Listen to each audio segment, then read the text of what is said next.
Olá 905, hoje eu começo com vocês a expedição 4 e que fala sobre Rússia e a Comunidade dos Estados Independentes, a CEI, né? Então o percurso 13 ele fala sobre o Império Russo até a Comunidade dos Estados Independentes, o movimento de fronteiras. Então é esse percurso que eu vou falar com vocês hoje. A primeira coisa que eu vou citar ali é do Império Russo à União Soviética, né? Como chegou a esse processo a União das Repúblicas Socialistas Soviéticas, né?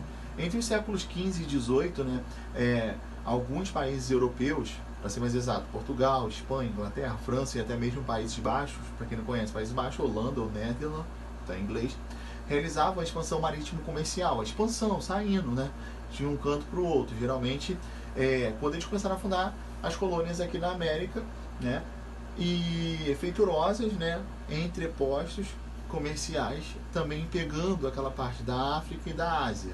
O Império Russo, ele se expandia, a territorialidade, né, ele acabava estendendo o seu território territorialmente em direção a leste, ultrapassando os Montes Urais, que é aquela divisão entre Europa e Ásia, conquistou no século XVII uma vasta extensão da Ásia, né? A Sibéria Ocidental é um exemplo, Central e Oriental, entre outras regiões. Ou seja, ele acabou pegando boa parte daquele território. Assim, o Império, nascido na Idade Média, eles começaram a ter uma união de vários principais meios ali. E começou a expandir consideravelmente para uma forma, para poder chegar à formação de um país de maior extensão territorial do mundo. Foi daí que começou a ter um vínculo de construção da Rússia, beleza?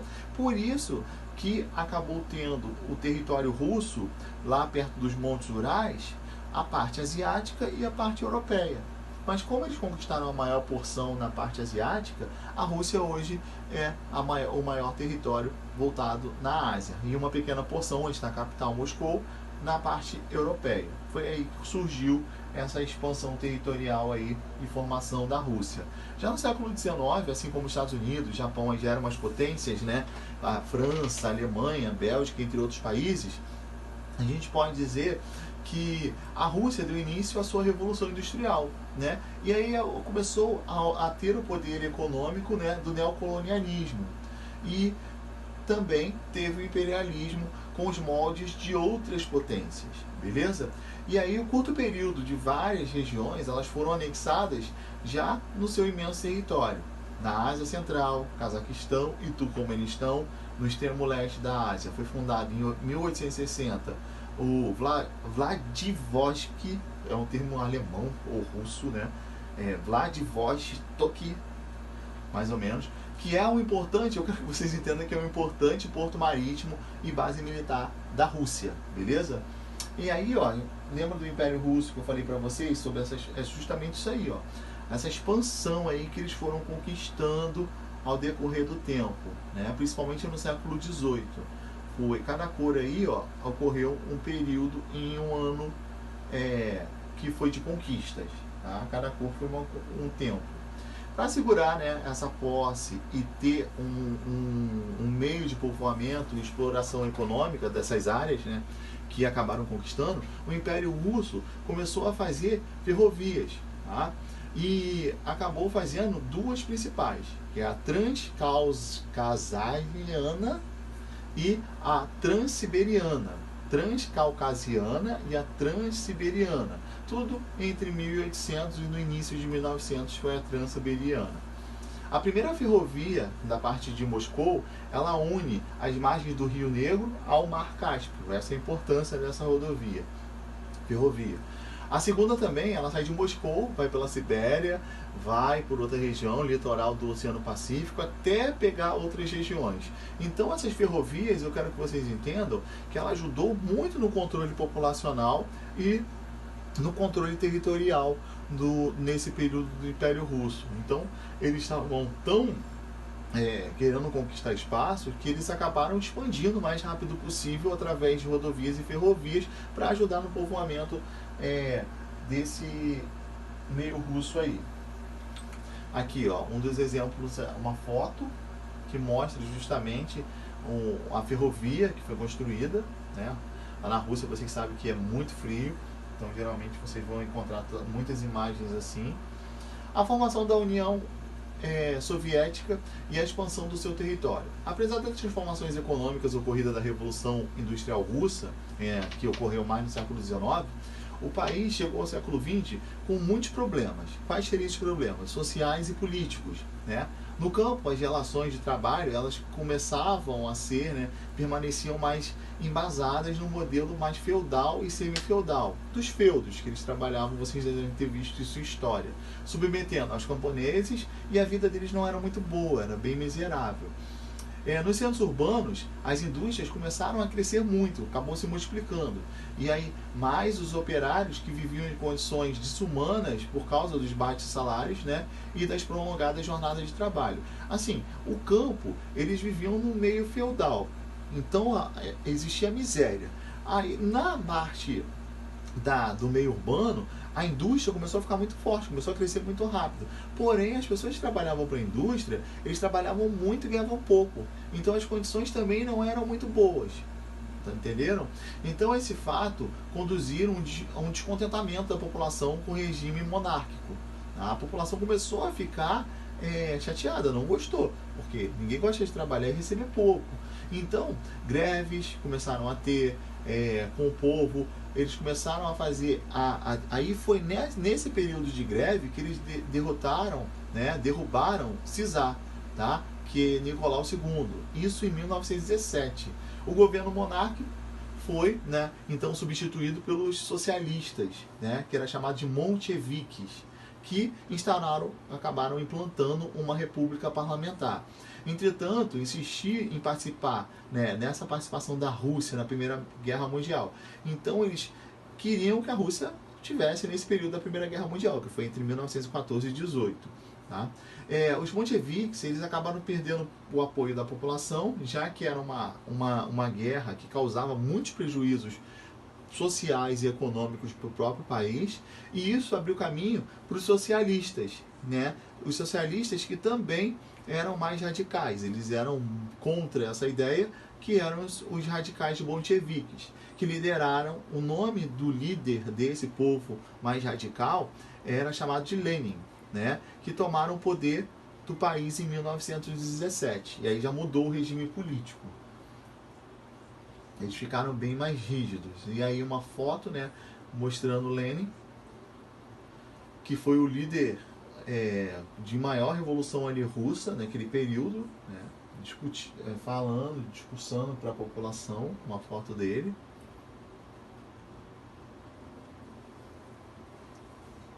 Na página seguinte, e como foi essa progressão de expansão do território, né? Entre os anos de 1918 e 21, o país acabou se envolvendo numa guerra civil, que tinha o povo que seguia Czar, que eram cesaristas, os bolcheviques e o grupo étnico que não era russo, e também as forças armadas estrangeiras, né? Que eles eram contra, se opunham ao novo regime desse governo bolchevique, que assumiu anteriormente, né? Entretanto, os grupos de oposição foram derrotados pelos governantes, e em 1922 aí foi que construiu a União Soviética. A URSS, em 1922, surgiu, que é a União das Repúblicas Socialistas Soviéticas, também conhecida como União Soviética, né? E foi aí que teve um grande número de países. Durante a Segunda Guerra Mundial e depois desse período, a União Soviética deu continuidade a essa expansão territorial, né? Anexando mais de 500 mil quilômetros quadrados. Na Europa, as anexações, elas compreenderam parte de alguns territórios. Quais seriam os territórios que pegou a União Soviética na Europa? Finlândia, da Alemanha, Polônia, Romênia e da antiga Tchecoslováquia, né? Que abrangia os territórios atuais da República Tcheca e também da Eslováquia, além da Estônia, Lituânia e Letônia. Então, na Europa, pegou uma grande porção de países a União Soviética, né? Tanto que hoje é o leste europeu, boa parte desses países aí, atualmente. Assim, em 1945, o vasto território da União Soviética, né, abrangia mais de 22 milhões e 400 mil quilômetros quadrados, ou seja, começou com 500 mil e aí começou a ter os outros países entrando na União Soviética e passou dos 22 milhões, cerca de 10 vezes maior que o território brasileiro, 10 vezes e meia, né? E estavam o quê? Politicamente dividido em 15 repúblicas federativas, unidas por um governo central. A sede da União Soviética era em Moscou. E quantas repúblicas se uniram à União Soviética? 15, beleza? Todos federadas. Repúblicas federadas. Foi aí que surgiu a União Soviética. A sede, a principal cabeça dessa União Soviética era a Rússia, beleza? Então tudo que está em amarelo aí, ó, são os países, as repúblicas que faziam parte da União Soviética. E esse pontinho aqui, ó, onde era a sede, Moscou. A economia de lá, né? A partir de outubro de 17, o Partido Bolchevique, posteriormente transformado no Partido Comunista da União Soviética, que é o PCUS, iniciou profundas reformas econômicas e políticas e sociais segundo os princípios socialistas. Então eles começaram a implantar bem forte. Aboliu grande propriedade rural, grande parte dessa propriedade, sem indenização por parte do Estado, permitiu a existência das pequenas e médias propriedades até os primeiros anos da década de 1930, quando se deu total apropriação dessas terras pelo Estado. Então, estatizou as indústrias e serviços de saúde e educação, ou seja, tudo que aconteceu nesse meio aí, quando quando que assumiu esse governo bolchevique, o que eles fizeram? Tudo passou a ser dominado pelo Estado. Então, saúde, educação, transporte, comércio, as indústrias também que estavam crescendo, eles começaram a ser submetidos aos órgãos centrais de planejamento do Estado, tá? Que elaboravam tudo, tá? Todo o plano de produção era montado por eles. No plano político, o Estado proibiu a existência de outros partidos, inaugurando o monopartidarista, ou seja, um único partido exercido pelos PCUs. No plano social, proibiu a manifestação popular, né, a liberdade de expressão, instalou-se assim um Estado ditatorial, o país ficou ditatorial, né, que passou a caracterizar o socialismo. Foi aí que o socialismo começou a ficar bem forte na União Soviética. Então eles começaram a fazer várias coisas que começaram a botar um meio ditatorial no país, né, no grupo de países da União Soviética. O desenvolvimento econômico, como é que surgiu a economia, né, nesse caso? Como é que cresceu essa economia, já que o Estado já tinha dominado tudo, né? O planejamento central da economia da União Soviética deu prioridade a setores industriais e nos bens de produção, principalmente na indústria de base, né? Exploração de recursos minerais também, o aproveitamento do potencial hidrelétrico no país. Então eles pegaram isso tudo e começaram a planejar, né, nesses meios aí. O subsolo russo, ele é muito rico em minerais, né, meios energéticos também. Ele foi muito importante para dar suporte à indústria, né? Por quê? A base dos planos quinquenais eram elaborados pelo governo. Então já tinha uma estratégia aí do governo de explorar o solo russo para poder botar como base a economia das indústrias, né? No curto espaço de 12 anos, entre 28 e 40, a União Soviética conheceu um grande desenvolvimento industrial. A indústria começou a crescer muito. De quinto país mais industrializado no século XX, passou a ser o terceiro, né? No lugar em 1940, perdendo só para os Estados Unidos e para a Alemanha. Então são dois países de ponta. Então a União Soviética passou a ser um dos cabeças. Então o crescimento industrial de lá foi muito alto. Em 12 anos cresceu muito. Beleza? Por isso que a União Soviética naquele período era muito forte. Aqui tem um mapa mostrando justamente as indústrias. Olha o quanto cresceu os tipos de indústria aí. Tudo que está em pontinho rosa aí, ó, é região industrial. E esses pontos vermelhos é um tipo de indústria de toda a União Soviética. Após a Segunda Guerra Mundial, a União Soviética já era a segunda maior potência do mundo. Só perdia para quem? Os Estados Unidos. Havia desenvolvido armas nucleares, mantido poderosas forças militares, né,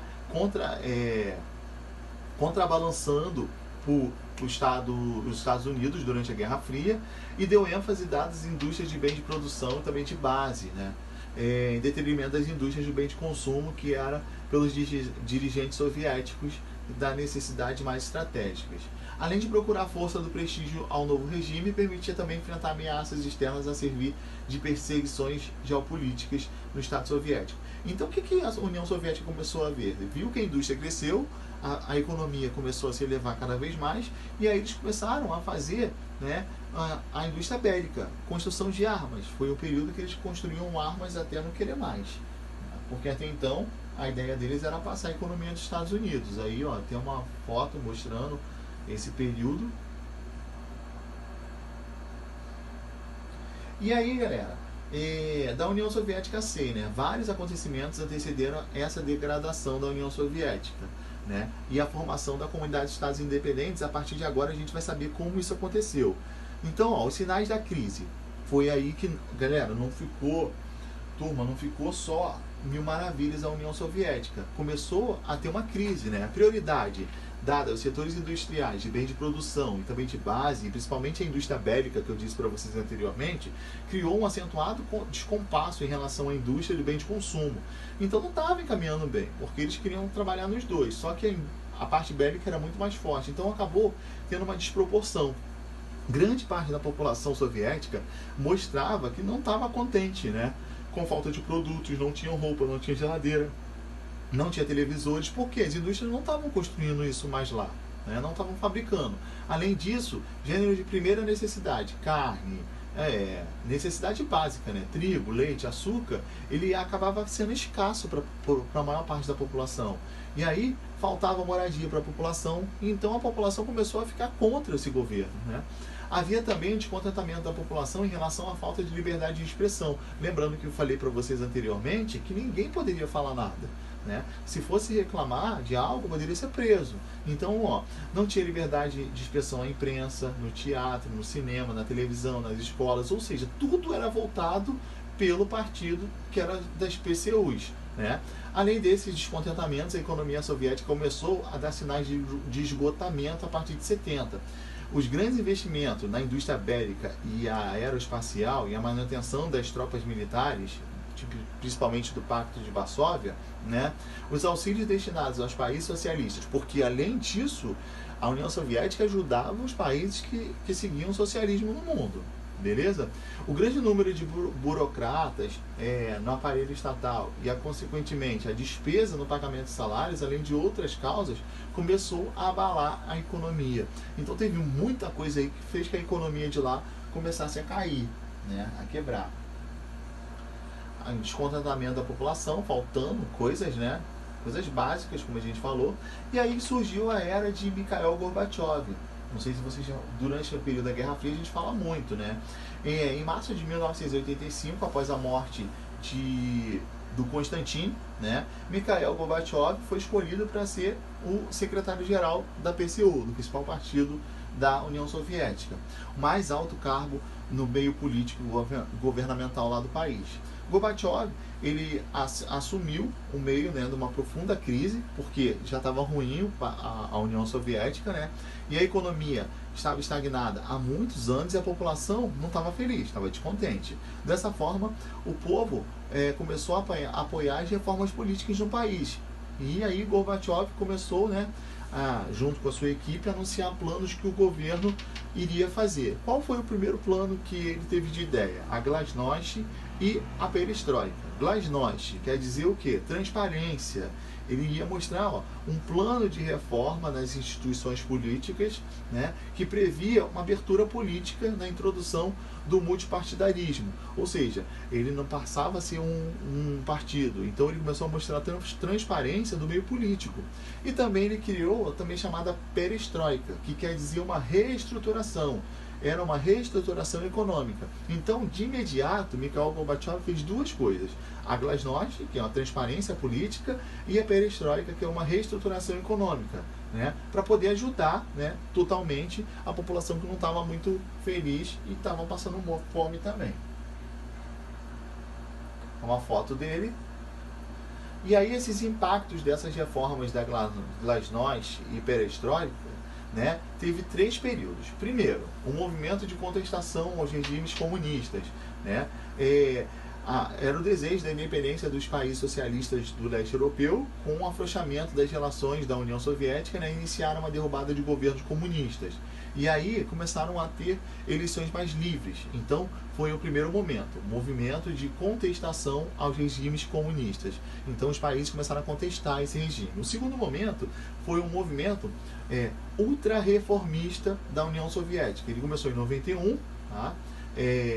Então, o presidente da República Russa, chamado Boris Yeltsin, né, ele mostrava defensor do fim do regime socialista, porque muita gente estava passando fome, né, e queria que integrasse ao capitalismo. E aí queria a independência dos 15 países, ou seja, acabar com o meio da União Soviética.